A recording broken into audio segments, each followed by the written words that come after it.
Hello எல்லாருக்கும் வணக்கம். இன்றைக்கி நம்ம எதை பற்றி பார்க்க போகிறோன்னா எஸ்யூவி கார்ஸ்ன்னு சொல்லுவாங்க. அந்த எஸ்யூவி கார்ஸ்னால் ஸ்போர்ட்ஸ் யூட்டிலிட்டி வெஹிக்கிள்.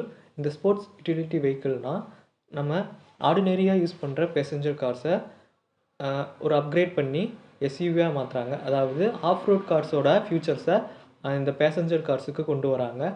இதை கம்பைன் பண்ணி ஒரு ஆர்டினரி காரோட ஃபியூச்சர்ஸையும் ஆஃப் ரோட காரோட ஃபியூச்சர்ஸையும் கம்பைன் பண்ணி வந்தது தான் இந்த எஸ்யூவி. இந்த எஸ்யூவிக்கும் ஆர்டினரி கார்ஸுக்கும் என்ன டிஃப்ரெண்ட்டாக இருக்குன்னு பார்த்தீங்கன்னா, முக்கியமாக 4 வீல் டிரைவ் வந்துட்டு பேசஞ்சர் கார்லேயே கொடுக்குற மாதிரி பண்ணுவாங்க. அப்புறம் கிரவுண்ட் கிளியரன்ஸ் இதுக்கு ரொம்ப அதிகமாக இருக்கும். அதாவது நீங்கள் பேசஞ்சர் காராகவும் நீங்கள் ஓட்டிகிட்ருக்கலாம், அதையே நீங்கள் வந்து ஒரு ஆஃப் ரோடுக்கும் நீங்கள் யூஸ் பண்ணிக்கலாம். இது 2 in 1 யூஸ் பண்ணிக்கலாம். ஸோ இந்த மாதிரி யூஸ் பண்ணுறதுக்கு தான் இந்த எஸ்யூவியை கொண்டு வந்தாங்க. இந்த எஸ்யூவியோட கிரவுண்ட் கிளியரன்ஸ் சொன்ன மாதிரி அதிகமாக இருக்கும். நார்மல் பேசஞ்சர் கார்ஸை விட இந்த எஸ்யூவிக்கு கிரவுண்ட் கிளியரன்ஸ் இருக்கிறத அதிகமாக இருக்கும். ரெண்டாவது, இதில் நிறைய வகையான டைப்ஸ் ஆஃப் எஸ்யூவிஸ் இருக்குது.